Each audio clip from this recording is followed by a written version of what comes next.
예, 김대근 선생입니다. 자, 오늘은 내방가사 중에서 규원가라고 하는 것을 같이 한번 보도록 하겠습니다. 허난설원이 썼다라고 일반적으로 알려져 있습니다만 작가에 대해서는 조금 이론의 여지가 있는데 교과서에는 모두 다 허난설원으로 나와 있는 것 같습니다. 자, 우선 이 글은 다른 가사랑 비교했을 때 조금 특이한 점은 여성이 썼다라는 거죠. 여러분이 아마 그 교과서 내에서, 적어도 문학 교과서 내에서 여성이 쓴 가사들은 사실은 거의 보기 어려울 겁니다. 추후에 후기 가사 가운데에서 봉선화가라고 하는 글을 어쩌면 보게 될지도 모르겠어요. 자, 그 글 같은 경우에도 물론 여성이 쓴 겁니다만 교과서에 실려있는 경우도 있고 그렇지 않은 경우도 있고요. 그렇지만 지금 보는 규원가 같은 경우에는 교과서의 종류와 관계없이 흔하게 출제가 되는 실려있는 그런 글이고 모의고사에도 흔하게 출제되는 글이니까 뭐 지금 단계에서 한번 공부해 두는 것도 나쁘지 않을 것 같아요.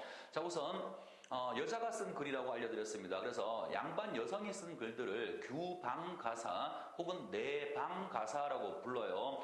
자, 보통 내용은 다 그런 거겠죠. 뭐 그 남자한테 버림받은 자신의 처지 신세에 대한 한탄 같은 얘기가 많고요. 두 번째는 여성의 법도, 당대 여성들이 아무래도 양반 여성이 쓴 글이다 보니까 당대 여성들이 지켜야 될 법도에 관한 내용도 많이 있는데 이 글은 전자에 포함되는 글입니다. 결혼을 했는데 집안은 돌보지 않고 가족을 다 내팽개치고 멋대로 놀러 다니고 집에 들어오지도 않는 남편에 대한 원망을 표현하고 있는데, 그런데 이 글이 조금 좀 특이한 건 뭐냐면 글쎄요, 저 같은 남자들은 사실은 좀 이해하기가 어려운 그런 감정이거든요. 우리 남자들은 조금 단순하죠. 그러니까 우리는 좋다 아니면 싫다인데 여성들은 조금 감정이 복잡한 모양입니다. 자, 이 글이 그렇거든요. 자신을 지금 버려놓고 집을 나간 지 몇 년이 지나서 집안일은 하나도 돌보지 않아. 나 같으면 그런 남자한테 욕할 것 같은데 이 사람 그렇게 말하지 않고요. 그런 남자조차도 원망하지만 그리운 마음이 함께 있어요. 이게 특별한 점이라고요. 우리가 보통 애증이라는 말을 쓰죠. 사랑하니까 증오해.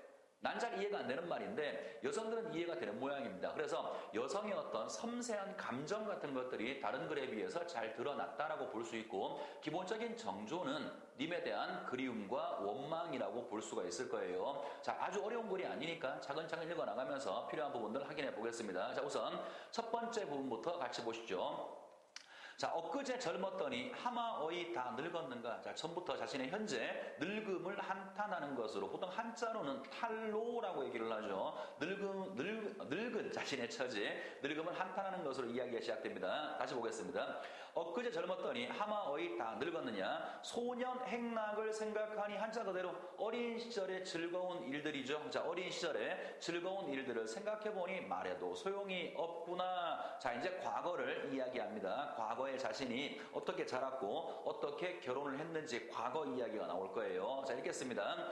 부생 모육 신고하야 이 몸 길러낼째. 아버지가 날 낳으시고 어머니가 날 기르셔서 고생하여 나를 길러낼째. 공후배필은 못 만나도 군자호구는 원했어. 자, 공후배필, 군자호구도 뭐 다 풀면은 되게 길어지고요. 간단하게 갑시다. 공후배필은 아주 좋은 신랑감이에요. 아주 좋은 신랑감. 그 다음에 군자호구는 보통 신랑감이라고 보시면 돼요. 그래서 어머니 아버지가 나를 고생하여 길러낼 때 아주 좋은 신랑감은 원하지도 않았고 군자호구 보통 신랑감은 원하였는데 삼생의 원업이고, 삼생이라고 하는 게 전생, 현생, 차생을 얘기하는 거죠. 다시 말해 깊은 인연을 얘기하는 거예요. 자, 깊은 인연 때문인지, 월하의 연분이라고 하는 건 월하노인이라고 하는데 부부간의 인연을 맺어주는 사람이에요. 그래서 이 부분을 다시 한번 해석을 보면 깊은 인연 때문인지 아니면 부부의 인연이 되려고 해서 그랬는지 장안 유엽 경박자. 자, 서울 시내를 장안을 떠돌아다니는 경박한 남자라고 말하고 있죠. 나쁜 신랑감이에요. 불행하게도 화자가 지금 만나게 된 신랑감이 이런 신랑감을 만났다라고 말하고 있는 겁니다. 자, 맥락을 이어가야 되니까 전 페이지 잠깐 다시 한번 보시고 이어 설명할게요.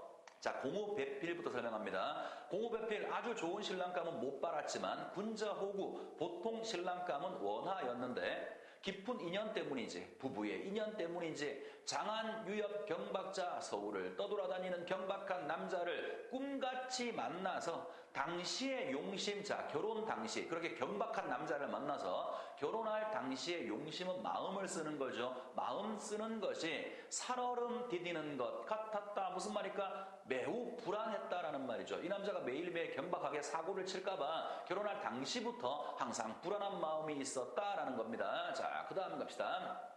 3528 겨우 지나. 자, 또 과거 얘기예요. 3528. 3528이니까 35, 15, 28에 16이죠. 15살, 16살. 어린 시절을 얘기하는 겁니다. 자, 어린 시절 겨우 지나서 천녀여질 아름다운 얼굴이에요. 자, 아름다운 얼굴이 저절로 생겨났는데 이 얼굴, 이 태도로 100년 가약을 하였더니, 그러니까 아마 화자가 결혼할 나이가 아마 15, 16세쯤 됐던 모양인데, 그때는 따로 꾸미지 않아도 내 모습이 아름다워서 그 아름다운 그 모습 그대로 아까 그 남자랑 결혼을 했다라는 거죠. 다시 볼게요. 3528 겨우 지나 아름다운 얼굴이 절로 일어나더니 이 얼굴, 이 태도로 100년 가약을 맺었는데, 연강이 훌훌하고, 자, 세월이 지나가는 겁니다. 세월이 지나가고 조물주가 다시, 자, 하나님이 시기하는 거야. 조물주가 시기하여서 봄바람 가을물이 해오리 북 지나듯 지났다. 또 마찬가지로 봄바람 가을물이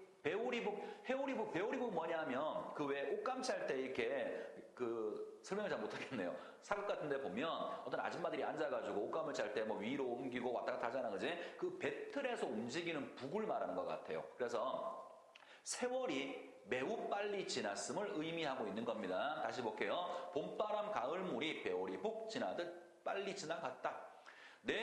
설빈한 어디 두고, 설빈한 아름다운 모습입니다. 아까 천녀 여질 있었죠? 같은 말로 보시면 돼요. 자, 아름다운 얼굴은 어디 두고 면목 가증이 되었구나. 못생긴 얼굴, 주름이 쭈글쭈글한 못생긴 얼굴이 되었구나. 이걸 처음 시작할 때 이야기했던 것처럼 이글도, 요 부분도 늙음을 한탄하고 있는 거죠. 젊었을 때 결혼할 당시에는 그냥 봐도 예뻤는데 세월이 너무 빨리 지나가서 지금 나의 모습을 보니까 쭈글쭈글하게 못생긴 얼굴이 되었구나. 자신의 지금 모습을 한탄하고 있는 겁니다. 자, 그 다음 갈게요. 내 얼굴 내가 보니 어느 님이 나를 사랑할 것인가? 스스로 괴로워하니 누구를 원망하겠는가? 무슨 말인가? 이별의 원인이 내 탓이구나라고 자책하고 있는 거예요. 누구를 원망할까? 아무도 원망할 수 없다. 선생님이 송미인곡에서 한번 얘기했었죠. 아무도 원망할 수 없어. 내 탓이야. 한자성어로는 수원수구라고 한다라고 이야기했어요. 그죠? 이것도 마찬가지네요. 그러면 여기까지는 어떤 얘기 나왔냐면 자신의 늙음을 한탄했었고, 그 다음에 자신의 남편을 만나는 과정을 얘기했었고, 그 다음 처음에는 되게 예뻤는데 시간이 흐르다 보니까 지금 내가 이렇게 못생긴 얼굴이 되었구나. 님이 나를 버리고 집을 나가서 이별의 이 모든 원인이 생각해보니까 나한테 있는 것 같다. 스스로를 자책하면서 단락이 끝난 겁니다. 자, 그 다음 단락으로 갈게요. 335 야유원에 새 사람이 났단 말인가? 자, 살짝 의역이 필요해 보입니다. 자, 지금부터는 이제 남편이 어디 가 있는지를 추측해 보는 건데요. 335는 끼리끼리 모여 유유상종이라고 하죠. 남편이 친구들과 끼리끼리 모여서 야유원은 술집인데요. 그냥 뭐 주막 같은 술집이 아니라 기생이 있는 술집입니다. 그리고 새 사람이라고 하는 건 새로운 기생을 얘기해요. 그러니까 의역을 한번 해볼게요. 남편이 친구들과 모여서 술집에 새로운 기생을 보러 갔는가라고 해석하시면 돼요. 남편이 지금 집을 나가고 몇 년째 오지 않으니까 어디 가 있는지도 몰라. 그러니까 하자가 지금 추측해 보는 거죠. 자기 친구들하고 모여서 술집에 새로운 기생을 보러 갔는가. 자, 그 다음 꽃 피고 날 저물 때 정처 없이 나가 있어 백마금편으로. 자, 백마금편은 가끔 고전에 띄엄띄엄 나오는 단어인데요. 백마를 타고 흰 말을 타고 금채찍을 든 겁니다. 의역을 합시다. 잘 차려입다의 뜻이에요. 그래서 자, 잘 차려입고 어디 가서 머무는가? 원근을 모르는데, 자, 멀리 있는지 가까이 있는지도 모르는데 소식이야 더욱 알겠는가? 그래서 집 나간 지 얼마 오래됐어. 오래된 남편이 지금 어디 있는지도 몰라. 그러니까 혹시 술집에 가 있는 게 아닌가라고 지금 추측을 해보고 있는 거죠. 자, 그 다음 갑니다. 인연을 그처신들 생각이 없을 소냐. 자, 이제 이게 문제인데요. 남편과 나랑 지금 인연이 끊어진 지가 몇 년이 돼서 그러함에도 불구하고 생각이야 없겠는가? 뭔 생각? 남편에 대한 생각, 그리움이 있다라고 말하고 있는 거죠. 좀 이해가 잘 안 되죠, 그죠? 자신을 버리고 지금 이렇게 떠난 남자에 대해서 아직도 마음속에 그리운 마음이 있다라고 고백을 하고 있는 겁니다. 자, 계속 볼게요. 인연이 그쳐진들 생각이 없겠는가? 그리운 마음이야 없겠는가? 얼굴을 못 보거든 그립지나 말지 12대 길기도 길구나 30날이 지루하다. 그래서 집 나간 남편을 생각하면서 어디 있을까 추측해보고 그러한 남편에 대한 그리운 마음을 얘기하고 있는 게 요 단락의 내용으로 볼 수 있겠죠. 자, 다음 갑니다. 옥창에 심은 매화 몇 번이나 피고 졌는가? 자, 이거 하나 주의할 게 있어요. 보통 우리가 매화를 얘기할 때 고전에서 매화가 나오게 되면 지조와 절개 같은 걸 상징하는 경우가 굉장히 많죠. 이거는 그런 건 아니에요. 이 글에서는 매화가 봄에 초봄에 피는 꽃이죠. 이 매화가 몇 번이나 피고 졌다라고 하는 것은 또 역시 계절, 시간의 흐름을 얘기하는 거예요. 남편이 집 나간 다음에 이놈의 매화가 몇 번이나 피고 졌어. 그만큼 몇 년이 지났다라고 하는 것을 표현하는 것이지 시간의 경과를 드러내기 위한 표현인 것이지 뭐 지조와 절개, 시련에 맞서는 뭐 굳은 의지 이런 거 아닙니다. 자, 계속 봅시다. 옥창에 심은 매화. 자, 이거 설명 안 했네요. 옥창은 여성이 있는 방의 창문을 옥창 혹은 사창이라고 불러요. 그러니까 옥창이란 말을 딱 보면 아, 이게 하자가 여성이겠구나라고 하는 것도 대략 짐작이 됩니다. 자, 옥창에 내 문 앞에 심은 매화가 몇 번이나 피고 졌는가? 자, 그 다음 눈여겨보세요. 겨울밤 차고 찬데 자치 눈이 섞어지고, 자, 겨울에 자치 눈에 한번 세모쳐 보시고요. 그 다음 또 여름날 길고 길째 굳은 비는 무슨 일인가? 굳은 비도 한번 세모쳐 보세요. 삼춘 화류 호시절. 자, 꽃피는 좋은 시절이죠. 봄을 얘기하는 겁니다. 삼춘 화류 호시절에 경물이 시름 없다. 자, 내가 보는 모든 것들이 전부 다 걱정밖에 없는 것 같다라고 표현하는 겁니다. 저기서 삼춘 하류 호시절 동그라미 한번 쳐보세요. 동그라미. 자, 그 다음 또 하나 더. 가을달 방에 들고 실소리 상에서 울제. 자, 실솔 귀뚜라미거든요. 세모 한번 쳐보세요. 실소리 상에서 울제, 기난순 지는 눈물, 속절없이 생각만 많다. 자, 이제 이 부분에 선생이 지금 세모 칠하는 것들 혹은 동그라미 칠하는 게 있었죠. 동그라미 친 것이든 세모 친 것이건 모두 다 자연물들이죠. 눈, 비, 그 다음에 또 뭐 있었나? 삼춘 화류, 꽃피는 좋은 시절. 그 다음 또 하나가 귀뚜라미가 있었죠. 모두 자연물들이에요. 자, 왜 동그라미 치라고 했냐면, 혹은 세모 치라고 했냐면 화자의 정서를 보여주는 것들이에요. 화자의 정서를 대신 보여주는 외부적인 사물들이 됩니다. 그런데 세모 친 것들은 화자의 정서와 조응되는 거예요. 화자는 지금 님한테 버림받아 슬픈 마음과 그리운 마음이 있는 거죠. 부정적인 마음이지. 그러니까 밖에 눈이 오고 있어. 밖에 비가 오고 있어. 눈과 비는 화자의 정서와 어울리고 있는 거지. 조응되는 거예요. 자, 그 다음에 삼춘하류 꽃피는 좋은 시절은 하자의 정서와 대비되는 거죠. 조응이 아니라 대비되는 거야. 그 다음에 실솔 귀뚜라미가 울고 있네. 하자의 정서랑 조응되는 거죠. 그러니까 정리해보자.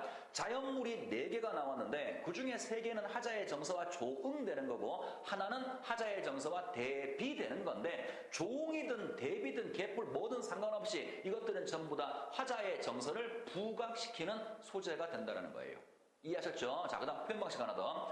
지금 봤던 것 중에 제일 마지막 거 가을달부터 볼게요. 가을달 방에 들고 실소리 상에서 운다라고 표현했죠. 자, 요 자연물에는 감정을 이입하고 있어요. 상에서 운다 주관적 정서, 화자의 정서와 일치. 그러면 감정이입의 표현 방식을 쓰고 있는 거죠. 나머지 것들 비와 눈과 삼춘하류 호시절은 감정이입은 아니에요. 얘들은 오히려 객관적 상관물이겠죠. 감정이입이 아니고 지금 뭐 마지막 거는 감정이입이라고 얘기할 수가 있습니다. 자, 많이 나오는 구절이니까 눈여겨보시고요. 자, 그 다음 갑니다.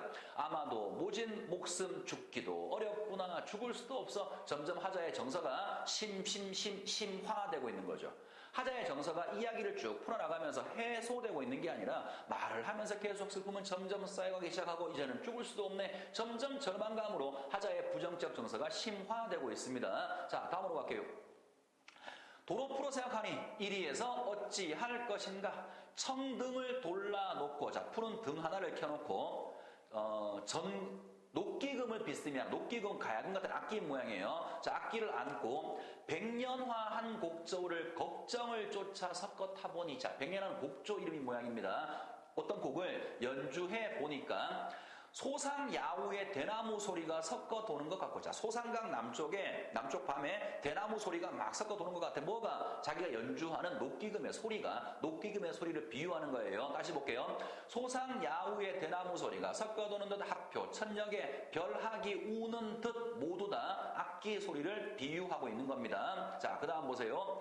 옥수에 타는 수단. 자, 옥수는 옥 같은 손이니까 보통 여성의 손을 말하는 것이고, 여기선 화자의 손이겠죠. 자, 내 손이 악기를 연주하는 수단, 이 솜씨는 옛소리가 있지만 옛날에 언제 남편과 함께 연주했을 때 그때 소리랑 똑같은 같은데 부용장이 적막하니 부용장은 하자가 있는 곳이에요. 내가 있는 집. 지금 있는 이 집이 적막하니 무슨 말이야? 님이 없으니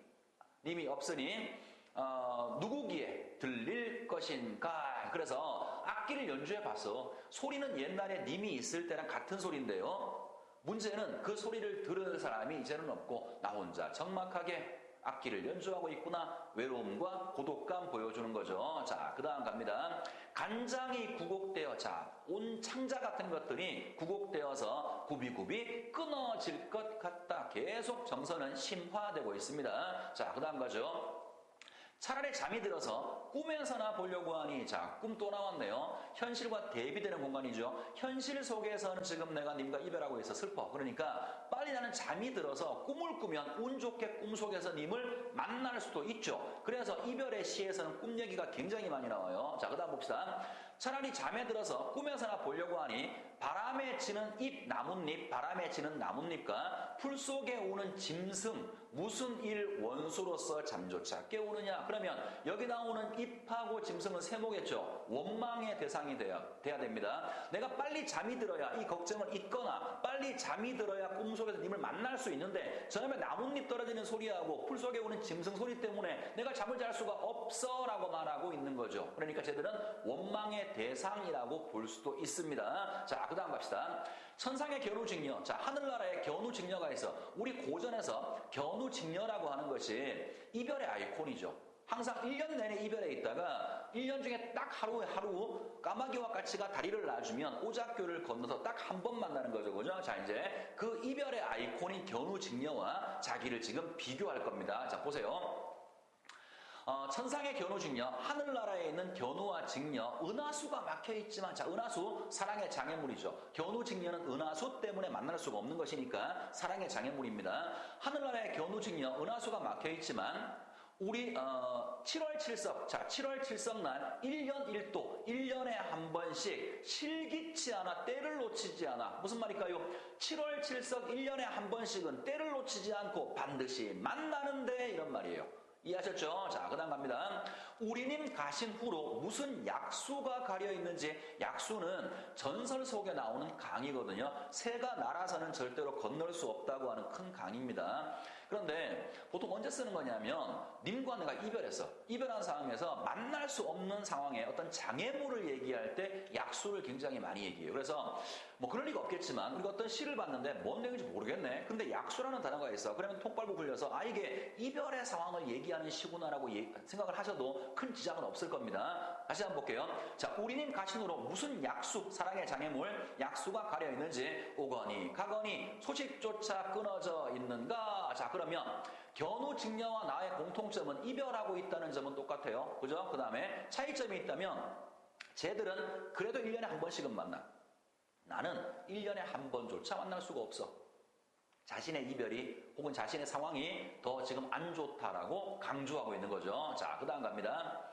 난간에 비스듬히 서서 님 가신 데를 바라보니 이슬이 맺혀 있고 저녁 구름이 지나갈 때 대나무숲 푸른 곳에 새소리가 더욱더 서럽구나. 자, 새소리 감정이입한 것이겠죠. 세상에 서러운 사람 수없이 많지만 박명한 홍안이야. 자, 박명, 팔자가 사나운 거예요. 팔자가 사나운 홍안은 원래 붉은 얼굴인데 보통 여성을 가릴 때 쓰는 말입니다. 의역을 해보면 팔자가 사나운 여자는 이런 말이겠죠.